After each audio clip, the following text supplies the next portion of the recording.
Este 26 de julio en la ciudad de Guantánamo, mi ciudad, el régimen de Cuba celebró otro 26 en la ciudad de Guantánamo, y allí se dieron cita el número 1 y el número 2 del régimen, Raúl Castro y Machado Ventura. Ambos se dirigieron al público, a la nación, al mundo. Machado Ventura con un discurso ortodoxo del castrocomunismo, donde en una parte atacó a la presencia de los americanos a 12 kilómetros de donde ellos estaban. Y una vez más recurrió a la leyenda negra que se ha vertido por décadas, a iniciativa, a creación del Partido Comunista, el Partido Socialista Popular, que tenía bastante activistas en el poblado de Caimanera, tan cercano a la base. Y después Raúl Castro no mencionó la base naval de Guantánamo, pero sí sugirió que estaba dispuesto a negociar, a conversar con el imperio. Y decir negociar en cierta forma es posiblemente hablar de una renegociación de los acuerdos de 1903 con relación a la República de Cuba y a los Estados Unidos por haber rentado, alquilado ese territorio de 25 millas cuadradas que hay a la entrada de la bahía. En ese discurso Raúl Castro en ningún momento sugirió, deslizó algo que tuviera que ver con la reciente muerte, días anterior, de Osvaldo Payá Sardiña, una figura dentro de Cuba importante en la sociedad, en la política, con presencia, con reconocimiento internacional. Él ignoró totalmente eso. De ahí vemos la catadura, de ahí vemos de lo que están hechos esta gente de punto cero. Ellos jamás le reconocen al adversario nada, ningún mérito. Ellos los ignoran, los aprisionan, los mancillan, y si tienen que matarlo, los matan. Sigue el problema de la muerte de Osvaldo Payá Sardiñas, y me preocupa enormemente cómo todo se va desdibujando. Las entidades que tenían que responder firmemente y exigir con fuerza una investigación independiente para llegar a la verdad, como dice la viuda de Payá. No quiero hablar de asesinato ni de accidente, quiero ir en pos de la verdad. Veo como poco a poco se va desdibujando, y vemos como las internacionales van sacando el cuerpo. Y ese fue el gran error histórico de Osvaldo Payá Sardiñas, que se aferró a esas entidades internacionales europeas. Muchas veces él criticaba en cierta forma, sugería que no nos vinculásemos a los Estados Unidos, a la política de los Estados Unidos, que fuéramos independientes de Estados Unidos. Sin embargo, él estaba altamente vinculado y comprometido con Europa, con la comunidad internacional, con la democracia cristiana, con el Vaticano, Premio Sájarov, etc. Y mire lo que ha sucedido. Y hasta hoy, a pocos días, a pocas horas, mejor dicho, de cumplirse una semana de la muerte de él, vemos que esas entidades están descafeinadas. Dicho todo esto, me resulta muy interesante que hace 2 días, el 1 de agosto, surge un comunicado promovido por Ariel Hidalgo,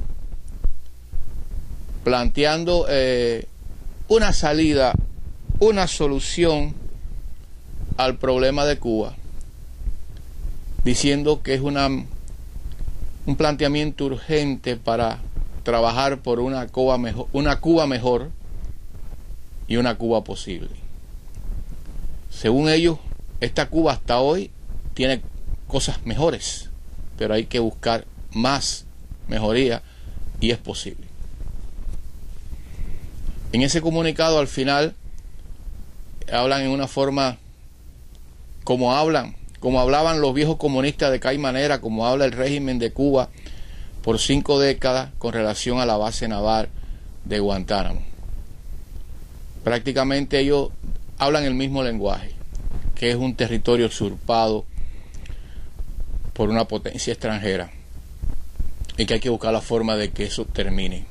Así han dicho los castristas por 5 décadas, así decían los viejos comunistas del Partido Socialista Popular afincado en Caimanera, que crearon toda una leyenda negra, no necesariamente la única, sobre los americanos visitando la ciudad, la cercana ciudad de Guantánamo a 16 kilómetros. Esa leyenda negra la creó el Partido Comunista de aquella época. Y vemos como ahora Ariel Hidalgo y los firmantes, más o menos con relación a Guantánamo, a la bahía de Guantánamo, a la base naval de Guantánamo, hablan el mismo lenguaje. Ellos no se percatan, ellos no se detienen que la presencia de la bahía de Guantánamo, ahí en esta etapa del comunismo en Cuba, ha significado la libertad de decenas de miles de cubanos. Decenas de miles de cubanos que cruzando la frontera a nado por los campos minados, por muchos vericuetos, han llegado a la libertad. Pero otros han muerto en el camino, tirados en el cementerio San Rafael, en tumbas desconocidas, en tumba colectiva. Pero para ellos en ese documento eso no existe. Pero sí es definitivamente verdadero.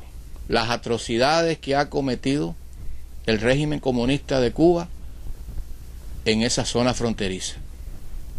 Y ellos, los firmantes de este documento del 1 de agosto, ellos piden hablar, dialogar con Raúl Castro. Cuando ellos dicen eso, ellos están ya definitivamente admitiendo que la Cuba del futuro va a tener que tolerarse a los verdaderos causantes por 5 décadas de la tragedia cubana. Es decir, que ya en este documento ellos admiten que no hay otra salida que cohabitar con los perpetradores de la tragedia nacional. Ellos lo que piden es que se le dé entrada a ellos, que se le den un pedazo del acontecer cubano para ellos jugar su papel. Eso para mí es despreciable. Entre los firmantes está el inefable Carlos Alberto Montaner, que ahora se firma como de Miami, pero él nunca ha estado en Miami. Es más, CAM, como se le dice, CAM, ha vivido siempre en España, en otros lugares. Su cuartel general es un Boeing 747. Ha escrito artículos críticos sobre el exilio, indiferente totalmente a cómo se vive aquí, y ahora se dice que es de Miami, porque sus cálculos dicen que ahora tiene que estar, además de que España está en candela y es mejor estar aquí, en Miami. Tenemos el caso de Joanny Sánchez. Yo me acuerdo cuando Joanny Sánchez apareció en la palestra pública. Yo tengo una ecuación para todas estas figuras famosas dentro de Cuba, conocidas. Si no se detienen un momento y se fijan en lo que es el exilio, lo que representa el exilio y las cosas del exilio, y ella como cronista nunca hace una crónica de las cosas que hacen los exiliados, ya yo no la considero de mi lado, no la considero de mi parte. Ella tendrá otras partes, ella tendrá otros lados, ella tendrá otras circunstancias, otro proyecto, otro propósito, pero ella no es de los nuestros, porque no lo ha probado, no lo ha demostrado, no ha hecho mérito. Y ahora ella es una de las firmantes que firma sentarse, dialogar con el general de 4 estrellas y bigotillo a lo Blasco Ibáñez, que ha sido el protagonista, el actor y el perpetrador de la tragedia nacional. hay muchos firmantes y yo creo que van a venir más, porque ellos no quieren poner la lista, ellos ponen los 4 o 5 apartados de lo que piden, pero nosotros hemos publicado Villa Granadillo, Por Cuba y para Cuba de Juan Cuéllar, Cristina Monteblanco y una serie de personas que han publicado hasta ahora la relación de los firmantes. Por supuesto que Ariel Hidalgo está ahí. Podemos hablar de muchos de ellos. Por ejemplo, tenemos que hablar de Pavón, que Andy Pavón, ese que se ha hecho conocido poniendo el rostro en los lugares de las oficinas del castrismo, el rostro de Zapata, ahora ha puesto el rostro de Payá. Está Eusebio Mojar León, un intelectual, politólogo, hijo de Eusebio Mojar Barniol, líder sindical que en los últimos tiempos en Cuba estuvo al lado de Batista, pero en un momento dado era de caimanera y era trotskista en aquel momento. Hay muchas personas aquí que están, por ejemplo, tenemos a Rafael Rojas, es un hijo de papá que ahora está afincadito, está quedadito en México. Está Dora Amador, muy religiosa, fue periodista, ahora es religiosa y ahora es firmante. Está Manuel Cuesta Morúa, que está en Cuba. Muchos le atribuyen que es admirador de Rosa de Luxemburgo. Él plantea una especie de socialismo. Vaya, la relación Pedro Ramón López, que tenía un banco aquí que decía, ¿qué banco, caballero? Y de buenas a primeras tuvo que irse de Miami. Y así sucesivamente tenemos toda la lista aquí de esas personas que firman ese documento urgente para negociar con Raúl Castro. Y yo me pregunto, ¿no hubo un poco de pudor en lanzar ese comunicado a pocos días de la muerte de Osvaldo Payá Sardiña? Y si ellos lo hacen, ¿cuáles han sido sus motivaciones? ¿Cuáles han sido sus razones para ese timing? Para ese timing. Ellos deberían de explicar. Ellos que tienen acceso a todos los medios de comunicación deberían empezar a explicar por qué esa motivación de esa firma y de ese planteamiento a Raúl Castro a partir de la señal, el guiñao que Raúl le hizo en Guantánamo. Por eso ya está surgiendo una intención, una voluntad de darle una respuesta, porque ahí se dicen intelectuales, periodistas, funcionarios, empresarios, científicos. Bueno, pero es que también del lado de tierra firme, como llamamos a Miami, que es un lugar, es como un peñón, es un Gibraltar, que no han podido sacarlo a los ingleses de ahí, los españoles. Es un sitio, Miami, tierra firme, donde durante 5 décadas ha existido una actitud, una voluntad de enfrentamiento, pero de verdad, al régimen comunista de Cuba. Y van a surgir también respuestas que se le van a dar a esta iniciativa de este grupo del diálogo con Raúl Castro.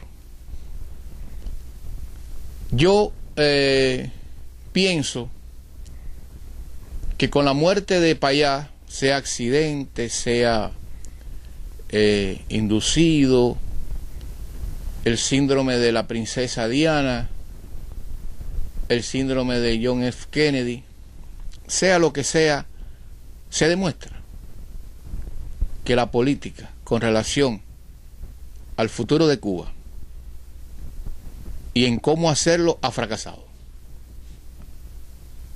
porque el querer cohabitar con ese régimen monstruoso, totalitario, intransigente, no se puede aplicar una política que en otros lugares ha dado resultados.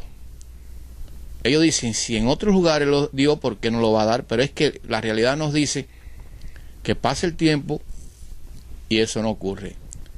Y hay algo muy triste, muy delicado y muy peligroso, que las cabezas de la oposición y la disidencia en Cuba, de una forma u otra, sutilmente, están saliendo fuera de circulación. Ahí tenemos a Laura Pollán, ahí tenemos a Zapata, esos son los más recientes. Ahí tenemos a muchas personas, muchos disidentes, que han perdido la vida, que han desaparecido. Y ante esta realidad, yo quiero proponer algo y que me demuestren lo contrario. La única cosa, hay dos, pero hay una que es muy remota, que los Tomahawks, los cohetes Tomahawk volaran por encima de punto cero o cayendo en punto cero. Eso es muy remoto. Puede haber un imponderable, pero es muy remoto. La otra es sencillamente que el exilio sea reconocido como el verdadero lugar donde se puede confrontar a punto cero. Definitivamente.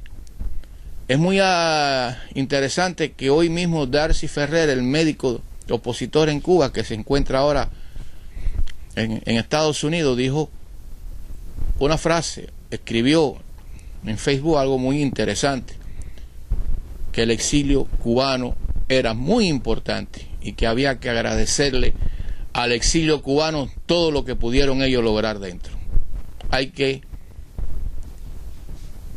reconocer esas declaraciones de Darcy Ferrer. Y es la verdad.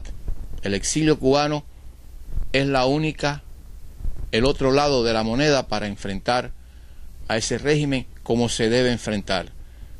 Todo lo demás se ha demostrado que no ha dado resultado. Todo lo demás ha demostrado que el costo y el precio que se ha pagado es muy alto. Y entonces yo planteo, y muchos lo planteamos, los Rocky y una serie de personas aquí, si el pueblo cubano rechaza eso que dijo Raúl en Guantánamo, que los cubanos eran exóticos y caribeños, que eran pacíficos y que lo que les gustaba era la rumba, la conga, el changüí, eso lo dijo él allí, refiriéndose a los guantanameros. Demostrarle que no, que en un momento dado podemos una actitud de rigor y decir, durante 5 meses no iremos a Cuba, no viajemos a Cuba, dejemos que el barquito ese que está viajando no pueda salir porque no tiene nada que poner en sus bodegas, que los aviones, que el aeropuerto internacional, los aeropuertos que están llevando gente a Cuba se queden sin funcionar porque no hay quien vaya. Demostrémosle a esa gente de punto cero que se creen que son omnímodos, que son lo máximo, y que el pueblo cubano exótico y caribeño, que lo único que sirve es para bailar, rumbear, bailar changüí y conguiar, demostrémosles que somos capaces de decir hasta aquí llegamos. Y si se crea esa moratoria, esa voluntad de no viajar a Cuba, salvo excepciones, circunstancias excepcionales, yo estoy seguro que algo ha de cambiar, porque es muy lamentable que sigamos,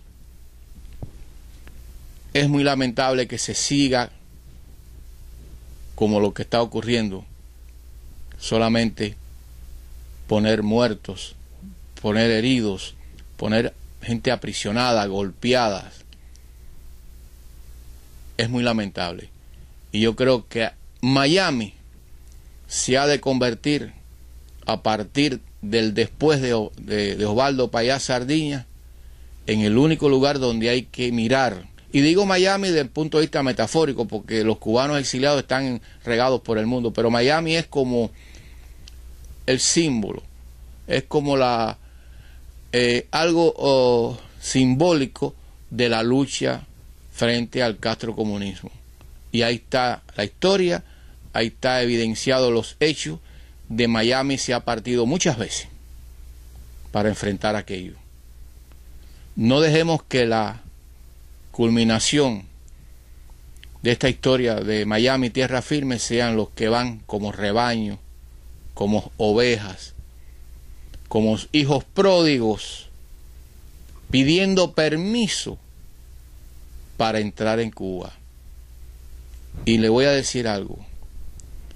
Todos esos que viajan a Cuba, que están viajando a Cuba, todos esos que están viajando a Cuba, en cierta parte, en cierta forma de esa decisión, son cómplices de lo que recientemente le acaba de ocurrir a Payá, donde un régimen no le da a la familia la oportunidad de encontrar la verdad, donde un régimen que no ha permitido una autopsia, donde un régimen que ha puesto el cadáver de Payá en un ataúd de 5ª categoría, donde no dejan que los familiares se reúnan con los testigos que quedaron del hecho, donde prácticamente ya uno llama a esa familia y ya está desconectado el teléfono.